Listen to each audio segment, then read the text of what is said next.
Mr. Deedat, I must admit that you know the scriptures very well, but you don't understand them. Mr. Deedat, I don't proclaim to have to answer your questions, but I would like you to explain two questions. I'd like you to explain two issues, to me. And that is the first one, when Peter walked on the water to Jesus, then he sunk into the water. Jesus stooped down to help him, and then when they both got into the boat, according to the Bible, it says that they worshipped him in categorical English. You, on previous lectures recently, said and explained it away that Thomas exclaimed, "Oh, my Lord and my God," in a way of getting a fright. But in a case like that, I'm sure that Jesus would have rebuked him, knowing the law of the commandments, don't take the name of your God in vain, because that would be clearly taking God's name in vain. Would you kindly just explain it to me?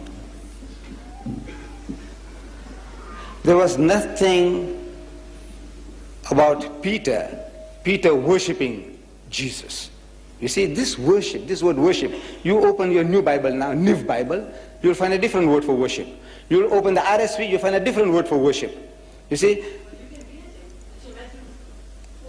Right, but what are the alternative, what are the synonyms used for worship? And everyone is worship. Right. Now to the Jew, if the Jew worshipped Jesus, you see, that means all the disciples were worshipping him. If Peter worshipped him, then all the other disciples likewise must be worshipping him, because Peter was the leader of the disciples.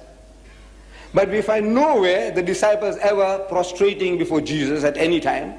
The 11 or the 12 worshipping him. Worshipping him means that you are our God. You see, this word worship, you ask the Roman Catholic. Look, they have a good knowledge of the scriptures. They claim an unbroken chain of popes from 1 Peter to today. Now you ask them how many types of worships are there. And they'll tell you there are 3 different types of worship. Right? You say about your sweetheart, your fiancée, says, I worship her. But when you say you worship her, you mean you love her extremely, beyond measure. But you're not taking her for a goddess. Look, this is an expression we use commonly. It says, you're worshipping the guy. It says, money my God, woman my guide, says the Frenchman. We say you are worshipping money, you're worshipping women. But you don't say, money is my God, or you don't say, woman is my God. But you use the word worship. Worship is an extreme form of love. He must have been very much humiliated, and in lovingness, he must have embraced the man, which, according to your King James Version, has used the word worship. But now, if he was worshipped as God, that would be something. He said, no, look, he is our God. Then he must say so. Then we say, look, they were all worshipping him. But at no time do we hear that they ever worshipped him as a people instead of worshipping God. He's telling you, come, worship God, the Father in heaven. He's the only God. He's the real God. No time did he say, I am God, worship me. Did he? At any time, if he said, look, I am God. Yes, you can answer that. If he said, if he said, I am God, this is the claim I made, I think. No good.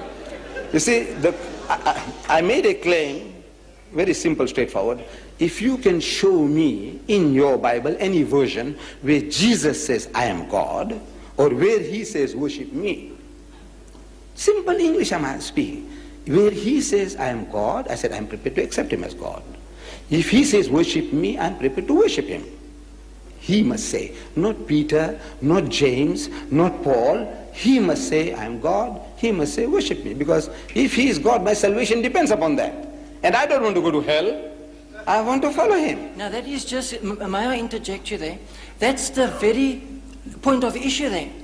Now, you are describing mannerisms of worshipping where the Bible doesn't elaborate on it all. Jesus does. But the fact remains is the disciples worshipped him in the boat. And he allowed it. And that's all it says. Jesus showed you how to worship. In the Garden of Gethsemane, If you remember, he said he went a little further and fell on his face and prayed to God. Yes, Didn't he set you an example? With all due respect, is, you are reading words into the Bible. You find that verse in Matthew's. And he went a little further. Except the fact that he dropped down on his face and so on. So but that makes no eyes. The fact remains the Jews, disciples the did Jews, worship him. No, how did the Jews worship? Look, if you want to know the Muslims how they worship, you go to the mosque. Go to the mosque and see how they worship. You see, Allahu Akbar, they stand, they read chapters and verses, they go into semi-bend position, they get up, they go down to the ground, touching the forehead onto the earth. This is how the Muslims worship, right? So if I said, look, this chairman or the people worship Deidat, meaning that they loved him with exceeding love. Right. But now you say worship. Now, if the people have a wrong idea, they say, look, what did they do? Did they make ablution and come?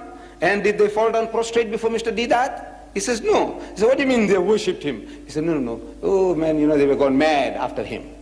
Now, that's quite a different thing. You see, now you are using a word and you are explaining something else figuratively. But that's exactly what you are doing now. No, I'm not doing that. Jesus Christ and all the prophets, they had a form of worship, the Jews, which you are not following, you don't know. Look, and Abraham fell on his face and prayed to God. And Moses and Aaron fell on their faces and prayed to God. And Joshua fell on his face and prayed to God. And Jesus fell on his face and prayed to God. Look, everybody falling on their faces and praying. What is this? This is the way you worship God. Fall on your face and pray. The Pope, wherever he goes, he kisses the ground. He makes the prostration, as the Muslim does. See, maybe, I don't know, he's communing with the soil or what, I don't know. But he's doing exactly as a Muslim does. Then you might say he's worshipping the ground. He goes to Nigeria, he worships the ground there. He goes to Poland, he worships the ground there. No, he's not worshipping. He's showing some kind of humility, respect, maybe. But